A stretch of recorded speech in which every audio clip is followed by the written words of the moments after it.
بسم اللہ الرحمن الرحیم نحمده ونصلی علی رسوله الکریم اما بعد فاعوذ باللہ من الشیطان الرجیم بسم اللہ الرحمن الرحیم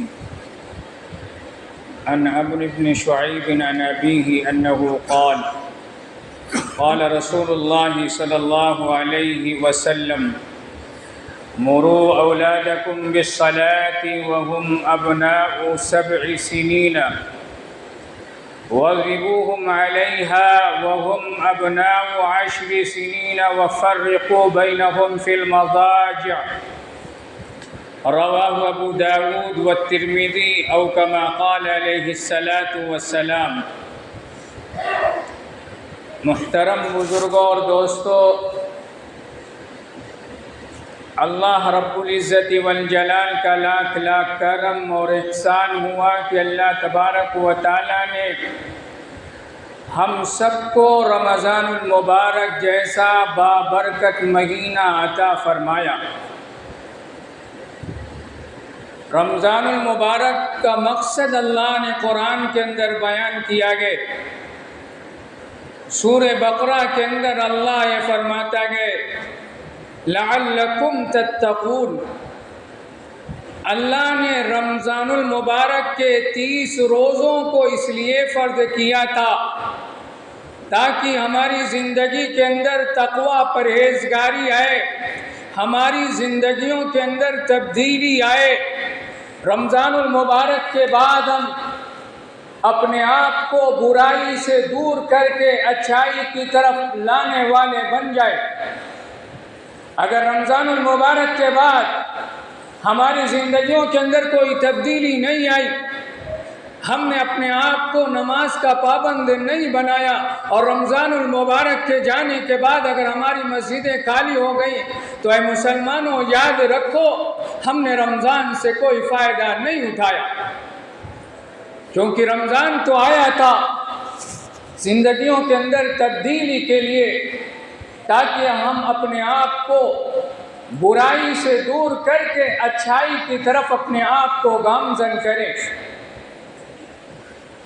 لیکن رمضان المبارک کے بعد اگر ہماری زندگیوں کے اندر تبدیلی نہیں آئی تو اے مسلمانوں یاد رکھو، جان لو کہ رمضان آیا اور چلا گیا، ہم نے رمضان سے کوئی فائدہ نہیں اٹھایا، کیونکہ رمضان اللہ تبارک و تعالیٰ نے رمضان کو بھیجا تھا تاکہ ہم اپنے آپ کو متقی بنائیں۔ اللہ فرماتا ہے لعلکم تتقون۔ اللہ نے 30 روزوں کو کیوں فرض کیا؟ تاکہ ہم متقی بن جائیں۔ متقی اس کا نام نہیں ہے کہ رمضان المبارک کے اندر ہماری مسجدیں پھول لگیں اور رمضان المبارک کے جاتے ہی ہماری مسجدیں خالی ہو جائیں، ہم نماز کو خیر بات کر دیں۔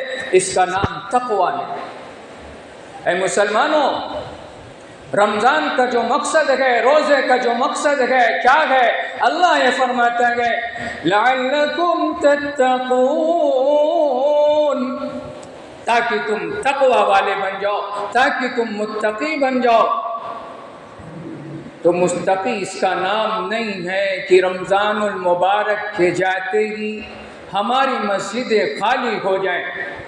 رمضان المبارک کو گزرے ابھی زیادہ دن نہیں گزرا، تو اے مسلمانوں نماز جو ہے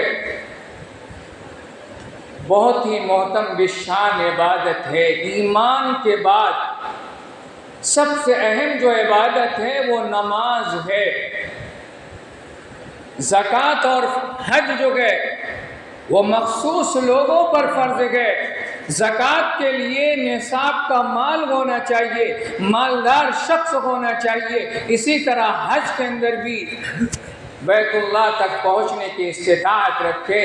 لیکن نماز ایک ایسی عبادت ہے کہ اس کے اندر ہر امیر غریب ہر شخص شریک ہے، اور نماز کی اہمیت کا آپ اندازہ لگائیں کہ پیارے پیغمبر صلی اللہ علیہ وسلم نے یہ فرمایا کہ بچہ 7 سال کی عمر کو ہو تو اس کو نماز کا حکم دو۔ ابھی میں نے جو حدیث پاک پڑھی ہے اس کے اندر اسی چیز کو پیارے پیغمبر صلی اللہ علیہ وسلم نے ارشاد فرمایا، مروا اولادکم بالصلاۃ وهم ابناء 7 سنین، کہ اپنے لڑکوں کو، اپنے لڑکے اور لڑکیوں کو نماز کا حکم دو جبکہ وہ 7 سال کی عمر کو پہنچ جائیں۔ اے مسلمانوں، ہم میں سے ہر شخص جانتا ہے کہ نماز جو فرض ہوتی ہے وہ بالغ ہونے کے بعد فرض ہوتی ہے۔ 15 سال کے اندر نماز فرض ہوتی ہے، لیکن پیارے آقا صلی اللہ علیہ وسلم ابھی بچے کی عمر 7 سال ہے، پیارے پیغمبر صلی اللہ علیہ وسلم یہ حکم دے رہے ہیں کہ اپنے بچوں کو نماز کا حکم دو۔ کیوں؟ کیونکہ نماز جو ہے اہم عبادت تھی، محتم بالشان عبادت تھی، تاکہ جب ابھی سے 7 سال کی عمر سے ماں باپ اپنے بچوں کو نماز کا پابند بنائیں گے، نماز کی تاکید کریں گے، نماز کے لیے کہیں گے، تو ہمارا بچہ جب بالغ ہوگا تو نماز کا پابند بنے گا۔ پیارے پیغمبر صلی اللہ علیہ وسلم کا یہ فرمان ہے، ماں باپ کے ذمے پیارے پیغمبر صلی اللہ علیہ وسلم نے فرمایا ہے بچہ 7 سال کی عمر کو پہنچ جائے تو نماز کا حکم دو، اور پھر آگے پیارے پیغمبر صلی اللہ علیہ وسلم نے ارشاد فرمایا، وَاضْرِبُوهُمْ عَلَيْهَا وَهُمْ أَبْنَاءُ 10 سنین، اور نماز کے اندر اگر سستی کر رہا ہے، کاہلی کر رہا ہے، نماز کے اندر اگر بچہ پیچھے رہ رہا ہے، اس کی عمر 10 سال کو ہے، تو پیارے پیغمبر صلی اللہ علیہ وسلم نے ارشاد فرمایا کہ نماز کے اندر سستی کرنے پر، نماز کے اندر کوتاہی کرنے پر بچوں کو مارو۔ یہ ماں باپ کو حکم دیا جا رہا ہے۔ بچہ 10 سال کی عمر کو، بچہ یا بچی 10 سال کی عمر کو پہنچ جائے اور نماز کے اندر سستی کر رہا ہے، نماز نہیں پڑھ رہا ہے، تو پیارے پیغمبر صلی اللہ علیہ وسلم کا حکم ہے کہ نماز چھوڑنے پر مارو۔ لیکن مارنا کیسا ہے؟ اس طرح نہیں مارنا ہے کہ خون کھچڑ ہو جائے، نہیں، بلکہ اس طرح مارنا ہے کہ بدن پر کوئی نشان نہ آئے۔ مطلب یہ ہے کہ بچہ اگر 10 سال کی عمر کو پہنچ جائے، نماز نہیں پڑھ رہا ہے، تو ماں باپ پر یہ لازم ہے، ماں باپ پر یہ واجب ہے، ماں باپ پر یہ ذمہ داری ہے کہ سختی کرے۔ نماز کس قدر اہم اور ضروری عبادت تھی، اور پیارے پیغمبر صلی اللہ علیہ وسلم نے جو طریقہ بتلایا ہے، اگر ہم اس طریقے پر آج عمل پیرا ہوں تو ہمارا بچہ نماز کا پابند بنے۔ لیکن بڑے افسوس کے ساتھ ہمیں کہنا پڑ رہا ہے، جس طرح نماز کی ہمیں تاکید کرنی چاہیے، ہم نماز کی تاکید نہیں کرتے۔ جس طرح ہم دنیاوی ہنر کے لیے اس کو تاکید کرتے ہیں، اس کو ٹوکتے ہیں، دنیاوی ہنر کا سیکھنا بھی ضروری ہے، دنیا کمانا بھی ضروری ہے۔ اسلام کے اندر مال کمانے سے منع نہیں کیا گیا ہے۔ صحابہ کرام میں بھی ایک سے بڑھ کر ایک مالدار تھے۔ حضرت عبد الرحمن بن عوف رضی اللہ تعالیٰ عنہ اس قدر مالدار تھے، آپ کی جب میراث تقسیم کی گئی کہ جب اس قدر آپ کے پاس سونا تھا کہ سونے کی ڈلی کو کلہاڑیوں سے توڑ کر تقسیم کیا گیا۔ اسلام کے اندر مال کمانا منع نہیں، مال آپ کمائیں، لیکن یہ ہے کہ طریقہ حلال ہو۔ اسلام کے اندر اگر مال کمانا منع ہوتا تو زکوٰۃ اسلام کے اندر فرض نہ ہوتی۔ مال کمانا ہے تبھی زکوٰۃ فرض ہے، تو مال کمانے سے منع نہیں کیا گیا، لیکن شرط یہ ہے حلال طریقے سے کمائے اور حلال طریقے پر خرچ کرے۔ مال اگر اللہ نے دیا ہے تو اس کو اللہ کے راستے کے اندر جو حقوق ہیں، جو اللہ اور اس کے رسول کے حقوق ہیں، اس کو ادا کیا جائے۔ تو دنیاوی ہنر بھی ضروری ہے۔ تو دنیاوی ہنر کے لیے جس طرح ہم تاکید اپنے بچوں کو کرتے ہیں، اسی طرح اگر ہم اپنے بچوں کو نماز کی تاکید کریں تو ہمارا بچہ جو ہے وہ نماز کا پابند بنے۔ لیکن بڑے افسوس کی بات ہے کہ ہم جو ہے نماز کی تاکید نہیں کرتے، حالانکہ نماز جو ہے اس قدر اہم اور معتم بشان عبادت ہے کہ نماز کا چھوڑنا پیارے پیغمبر صلی اللہ علیہ وسلم نے یہاں تک فرمایا کہ بندے مومن کے درمیان اور کفر کے درمیان نماز کا چھوڑنا ہے، یعنی نماز کے چھوڑنے کی نحوست اس قدر ہے کہ انسان کو نماز چھوڑنے سے چھوڑتے چھوڑتے ایک دن ایسا بھی آ سکتا ہے کہ انسان کفر تک پہنچ سکتا ہے۔ اس لیے اے مسلمانوں، ہم خود بھی نماز کی پابندی کریں اور اپنے گھر والوں کو بھی نماز کا حکم دیں۔ ایک تو ہم نماز پڑھیں اور خاص طور سے نماز کو بھی ہم اس طریق پر پڑھنے کی کوشش کریں جس طریق پر اللہ تبارک و تعالیٰ نے نماز کی صفت بیان کی ہے۔ نماز کی جو کیفیت اللہ نے بیان کی ہے، ہماری نماز وہ نماز ہو۔ نماز، اصل نماز کیا ہے؟ قرآن کے اندر اللہ فرماتا ہے اتل ما اوحی الیک من الکتاب واقم الصلاۃ ان الصلاۃ تنہی عن الفحشاء والمنکر ولذکر اللہ اکبر واللہ یعلم ما تصنعون۔ اللہ تبارک و تعالیٰ نے اپنے محبوب پیغمبر صلی اللہ علیہ وسلم کو دو باتوں کا حکم دے رہا ہے۔ اللہ یہ فرماتا ہے اتل ما اوحی الیک من الکتاب، اے پیغمبر آپ پر جو قرآن نازل کیا گیا اس کی آپ تلاوت کرے۔ تلاوت کتاب کا حکم دیا جا رہا ہے، کیوں؟ اس کی وجہ بیان کرتے ہوئے مفسرین نے فرمایا ہے تلاوت کتاب کا اس لیے حکم دیا جا رہا ہے تاکہ اللہ تبارک و تعالیٰ نے جو کچھ احکام قرآن کے اندر نازل کیا گئے اس کی جانکاری ہو، اس کا علم ہو۔ پھر آگے اللہ نے فرمایا وَأَقِمِ الصَّلَاةَ، اور نماز کو قائم کرو۔ اے مسلمانوں، یہاں پر ایک ضروری بات یہ ہے، جہاں پر بھی اللہ نے نماز کا حکم دیا ہے یہ نہیں کہا ہے ادوا الصلاۃ، نماز ادا کرو، بلکہ اللہ نے یہ کہا ہے نماز قائم کرو۔ اقامت صلاۃ کا حکم دیا گیا الذین یقیمون الصلاۃ واقیم الصلاۃ۔ اے مسلمانوں ذرا سمجھ لو اقامت صلاۃ کسے کہتے ہیں؟ چنانچہ اس آیت کریمہ کی تفسیر کرتے ہوئے تفسیر کی معتبر کتاب جلالین شریف کے اندر علامہ جلالین رحمۃ اللہ علیہ نے فرمایا کہ اقامت صلاۃ کا مطلب یہ ہے کہ نماز کے جو فرائض ہیں، نماز کے جو واجبات ہیں، نماز کے جو سنن و مستحبات ہیں، ان کی رعایت ادا کرتے ہوئے نماز ادا کرنا۔ یہ نہیں کہ نماز کو ہم اپنے من مانے طریقے پر ادا کریں، نہیں، وہ نماز اقامت صلاۃ نہیں۔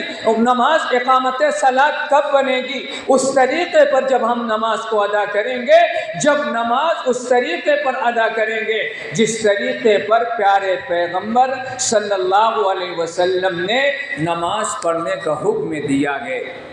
تو اس سے پتہ چلا نماز بھی سیکھنے کی چیز ہے، کیونکہ بہت سے ایسے لوگ ہوتے ہیں 40 سال سے نماز پڑھ رہے ہیں لیکن نماز کا طریقہ نہیں معلوم، سنت طریقے پر جس طرح نماز پڑھنی چاہیے نماز ان کو نہیں آتی۔ تو جس طرح ہم دنیاوی چیز کو سیکھتے ہیں اسی طرح نماز بھی سیکھنے کی چیز ہے۔ آگے اللہ نے نماز کا حکم بتایا ہے، نماز کی کیا کیفیت ہے۔ اے مسلمانوں ذرا غور سے سنیں، نماز کی کیا تاثیر ہے۔ اللہ یہ فرماتا ہے ان الصلاة تنہی عن الفحشاء والمنکر ولذکر اللہ اکبر واللہ یعلم ما تصنعون۔ اللہ یہ فرماتا ہے کہ بلا شبہ نماز بے حیائی سے اور برے کاموں سے روک دیتی ہے۔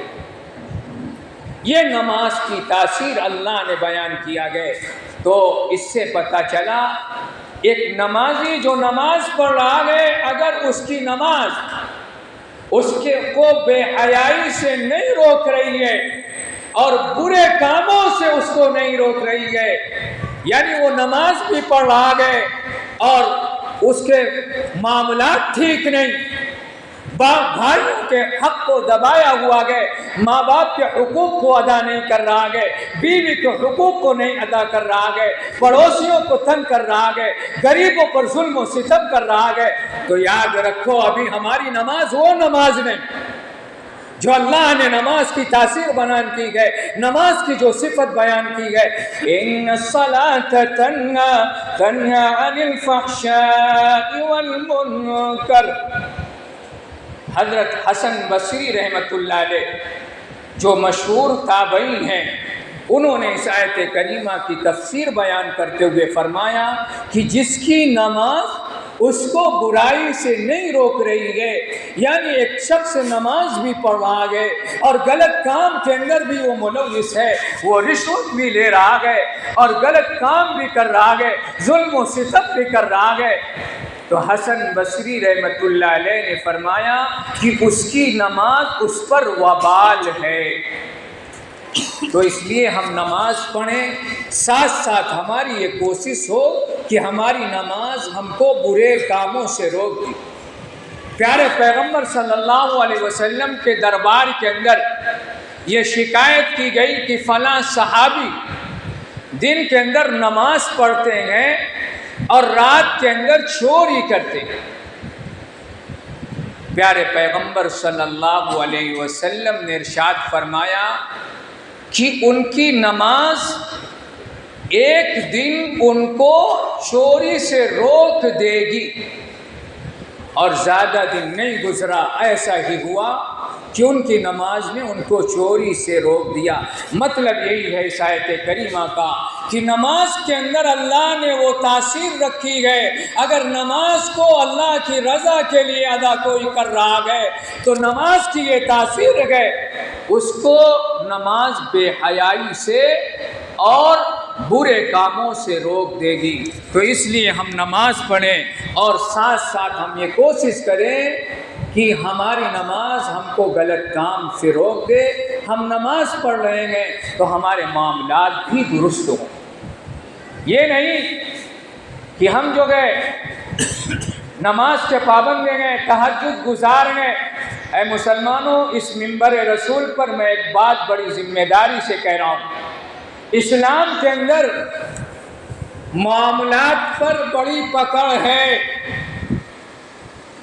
معاملے کے اندر اگر کوئی کمی ہے، حقوق العباد کے اندر اگر کوئی کمی ہے تو یاد رکھیں ہماری نماز ہم کو نہیں بچا سکتی۔ حقوق العباد کی پکڑ اس طرح سخت ہوگی، مسلم شریف کی روایت ہے، صحیح روایت ہے، آقا نے فرمایا قیامت کے دن اس طرح جو ہے حساب لیا جائے گا کہ بے سینگ والی بکری کو سینگ والی بکری سے بدلہ دلایا جائے گا۔ حالانکہ مسلمانوں آپ جانتے ہیں شریعت کے مکلف صرف انسان اور جنات ہیں، جانور جو گئے شریعت کے مکلف نہیں۔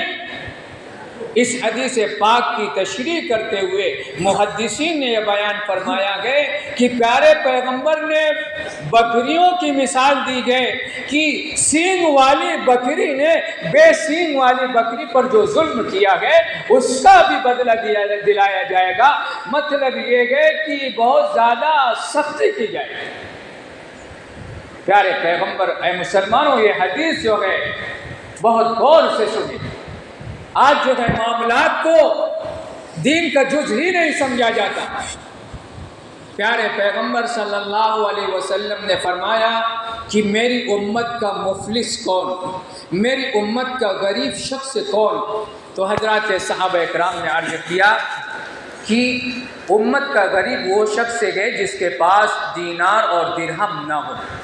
تو پیارے پیغمبر صلی اللہ علیہ وسلم نے فرمایا نہیں، میری امت کا مفلس وہ شخص نہیں، بلکہ میری امت کا مفلس وہ شخص گئے کہ دنیا کے اندر اس نے بہت ساری نیکیاں کی ہوگی، نماز پڑھا ہوگا، تہجد گزار رہا ہوگا، لیکن کمی یہ ہوگی اس کی اپنی زبان سے لوگوں کو تکلیف دی ہوگی، لوگوں کے معاملات کو، لوگوں کے حق کو ناجائز طریقے پر دبا کر رکھا ہوگا، پڑوسیوں پر ظلم و ستم کر رکھا ہوگا۔ اب کل قیامت کے دن جتنا اس میں لوگوں کو ستایا گئے، اس کی نیکیاں جو گئے دنیا کے اندر جس کو ستایا گئے اس کو دے دی جائیں گی۔ اب جب اس کی نیکی ختم ہو جائے گی، اب یہ کیا جائے گا، ابھی اور بھی لوگ ہوں گے جن کے ساتھ دنیا کے اندر اس نے ظلم و ستم کیا گئے، تکلیف پہنچایا گئے، اب یہ کیا جائے گا کہ ان کی نیکیاں لے کر ان کو دے دی جائیں گی اور اس کو جہنم کے اندر ڈال دیا جائے گا۔ تو اے مسلمانوں، معاملات کو، حقوق العباد کو ہلکے کے اندر لینے کی ضرورت نہیں ہے۔ اگر ہمارے حقوق ٹھیک نہیں تو یاد رکھیں، حقوق اگر ہمارے حقوق العباد کے اندر کمی ہے، ہم اپنے پڑوسیوں کو تکلیف دے رہے ہیں، اپنے بھائیوں کے حق کو مار کے ہم نے بیٹھا گئے، ماں باپ کے حقوق کو نہیں ادا کر رہے ہیں، تو یاد رکھیں جنت کا خواب دیکھنا فضول ہے۔ بھلے ہی ہم کیوں تہجد گزار کیوں نہ ہو، کیونکہ حقوق العباد کے اندر جب تک بندہ معاف نہ کر دے یا حق نہ دے دیا جائے تب تک اس کی کوئی معافی نہیں۔ اس لیے ہم حقوق العباد کی بھی اہمیت کو سمجھیں، اپنے حقوق کو بھی درست کرنے کی کوشش کریں اور اس بات کی کوشش کریں کہ ہم دنیا سے اس حال کے اندر جائیں کہ ہماری اولاد نماز کی پابند ہو، تاکہ ہمارے لیے وہ دعا کر سکے، کیونکہ انسان کے جانے کے بعد قبر کے اندر انسان محتاج ہوتا گئے۔ اگر ہم نے اپنے اولاد کو دیندار بنایا، نماز کا پابند بنایا، تو کم سے کم ہماری اولاد ہمارے لیے دعا کرے گی، اور ہماری اولاد کا دعا کرنا ہمارے لیے فائدہ مند ہوگا۔ تو اس لیے ہماری یہ کوشش ہو کہ ہم خود بھی نماز پڑھیں، اور اگر ہم صرف خود نماز پڑھ رہے ہیں اور ہمارے گھر والے نماز نہیں پڑھ رہے ہیں تو کل قیامت کے دن پوچھ ہوگی۔ پیارے پیغمبر صلی اللہ علیہ وسلم نے ارشاد فرمایا، کلکم راع وکلکم مسئول عن رعیتہ، ہر شخص نگراں ہے، ماتحتوں کے بارے میں سوال کیا جائے گا، ہر باپ سے اولاد کے بارے میں سوال کیا جائے گا، بیوی کے بارے میں سوال کیا جائے گا، بچیوں کے بارے میں سوال کیا جائے گا۔ اگر ہم نماز کے پابند گئے، ہماری بیوی نماز کی پابند نہیں، ہماری بچی نماز کی پابند نہیں، ہمارا بچہ نماز کا پابند نہیں، تو یاد رکھیں کل قیامت کے دن ہماری گردن نپے گی۔ ہم نماز پڑھ رہے ہیں تو یہ سمجھیں کہ ہم چھٹکارا پا گئے، نہیں، بلکہ اپنے گھر والوں کی بھی فکر کرنی ہوگی۔ قرآن کے اندر اللہ نے صاف لفظوں میں اندر فرمایا، یا ایھا الذین آمنوا قوا انفسکم واہلیکم نارا، کہ اے ایمان والو اپنے آپ کو اور اپنے گھر والوں کو جہنم کی آگ سے بچاؤ۔ تو اس لیے ہم اگر نماز پڑھ رہے ہیں تو اسی پر جو ہے مطمئن نہ بیٹھیں، بلکہ فکر کریں کہ ہمارا بھائی بھی نماز کا پابند بن جائے، ہمارا لڑکا نماز کا پابند بن جائے، ہماری لڑکی نماز کی پابند بن جائے، ہماری بیوی نماز کا پابند بن جائے، ہمارا دوست ہماری پڑوسی نماز کے پابند بن جائے۔ اللہ تبارک و تعالی ہم سب کو کہنے سننے سے زیادہ عمل کی